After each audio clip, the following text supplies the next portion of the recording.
Mungu anakufahamu, analijua lile kusudi ambalo aliweka ndani yako, anakujua, anakufahamu. Kwa hiyo mchana wa leo, ikiwa Mungu anakufahamu, maana yake ni lazima uamue kurudi kwake, kwa sababu anajua kusudi ambalo ameweka ndani yako.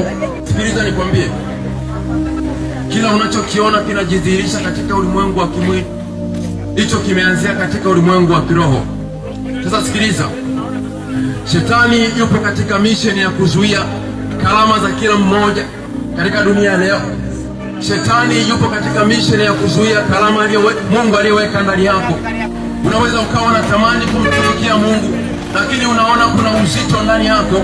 Unaweza ukawa unatamani kuifanya kazi ya Kristo, lakini unaona kuna uzito ndani yako. Sikiliza nikwambie, Shetani anafahamu kuwa wewe ni tishio katika ulimwengu wa kiroho, ndiyo maana anakuzuia.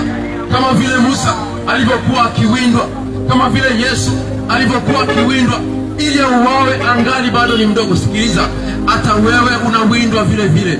Hicho ambacho Mungu amekiweka ndani yako, hicho ambacho Mungu anatarajia ukitoe kwa ajili ya ufalme wake, kinawindwa. Sasa ikiwa haujajinyenyekeza magotini kwa Bwana, Shetani lazima akuangaishe. Ni habari njema nakuletea mchana wa leo, ni habari njema nakuletea mchana wa leo.